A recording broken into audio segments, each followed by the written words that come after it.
Hi everyone. We are only a week left until 2017 comes to a close. As with every other Christmas speeches I've delivered in the past, I'll use it to reflect on the highlights and achievements of the year. 2017 has definitely been a tough year for me as I completed my last year of high school. On top of the two Year 12 subjects I did last year, I did four subjects this year, but Year 12 subjects are all very important, hence challenging times have prevailed. I've been through the ups and downs, but at the end there is results, and the results will be different for every Year 12. Some may please with the results, and others not quite sure if they can make it to dream courses. A person's individual ATAR score can be dependent on a whole host of factors, but may not be relevant in several years' time. This statement remains the same for every Year 12 student in Australia. While my ATAR was high, it was not high enough for me to get into the course that I originally wanted, thus I had to make several course preference changes.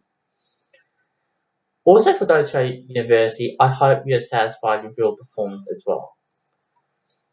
Now I wanted to focus on the positives of this year. Even though it may not have been as eventful as last year, there are highlights I've cherished.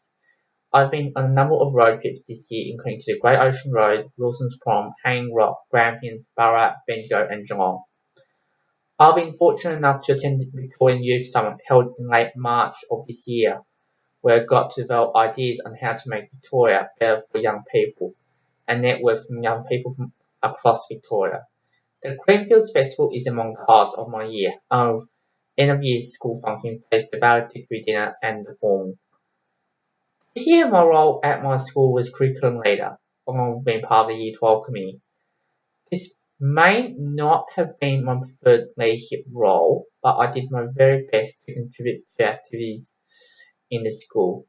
I've also been active in student voice and in the community. These are some of my highlights of my years at high school that enabled me to obtain the Principal's Award at my school's annual awards night. I've been working very hard at KFC and occasionally volunteered for Red Cross, which enables me to maintain a presence in the community. 2017 has been marked by tragedy and triumph. Melbourne was felt hard by the rampage in Bourke Street Mall in Melbourne, along with the plane crash at Eastern Airport at the start of 2017, a siege in Brighton mid-year, and just a few days ago, a rampage in Flinders Street as well. There was a string of terrorist incidents that took place over the course of this year in a number of cities around the world, particularly in Europe.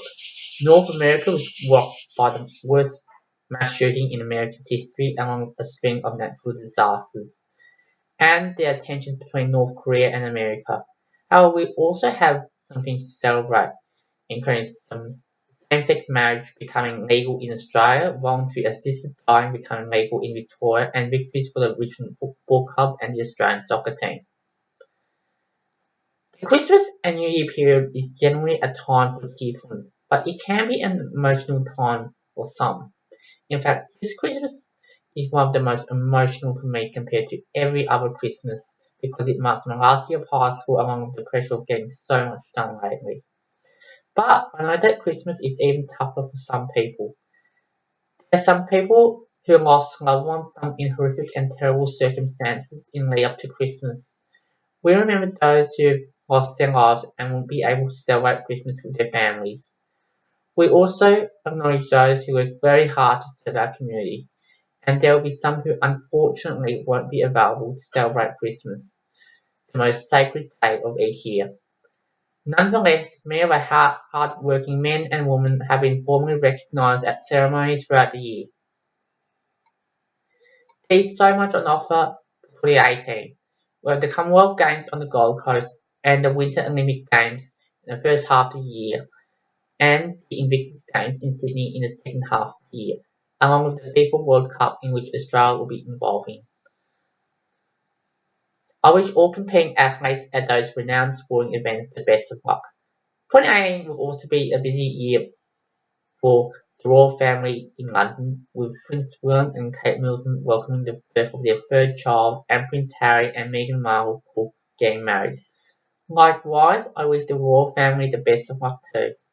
On a personal note, I'll commence university studies starting early 2018. I've given it my best shot during BC, and in uni I'll continue to endeavour to try my best to achieve the results that I wanted. I also have a drive test scheduled for mid next month, which will be my second attempt, and if I pass that test, I'll be able to drive anywhere in Victoria and eventually in Australia and when I'm on overseas holidays. And 2018 will be an election year for Victoria. There will be plenty of issues to debate between now and the election, and hopefully I can apply to be a candidate for Labor MP role in the lower house in the Victorian Parliament. I'll also endeavour to connect and hang out with more people than ever before, which hopefully will prepare me well for the state election. Furthermore, I'll also be working hard to earn money to pay my university fees, and will be fulfilling a number of my dreams, including buying a new car and a new bus, and going on holidays, including the Melbourne to Perth road trip and overseas trips to Europe and Vietnam in the short term. Christmas and the festive season are filled with plenty of things: shopping, social gatherings, parties, clubbing, holidays, and church services. One thing in common is that they are places of hype, joy, happiness, and cheerfulness. Christmas is a time for get-togethers where large groups of people, including those whom we may not meet often, hang out. Unfortunately, there are people who are doing it tough, who have no one to socialise with, or nowhere to go to, or even nothing to eat this Christmas. And I feel really sorry for them. Having time to enjoy ourselves, particularly at this time of year, is a passage of right for all of us. But no matter what you do, try to be safe, particularly over the festive season. Those who are planning to hit the road, regardless of distance or time, be sure to take it easy and drive to your own abilities. Likewise, if you're heading to the country, plan ahead, know where you're going, and know what to do if something bad happens. We don't want our festive season ruined by tragedy, particularly those involving our loved ones. Think about your beloved family and friends before doing something that could break your life and the lives of those around you. I really miss you all. I hope to see as many of you as possible in the last few days of this year and throughout the course of 2018. Having a festive season that we can enjoy and cherish is something we can all hope for. I wish you all a Merry Christmas and a happy 2018. Thank you.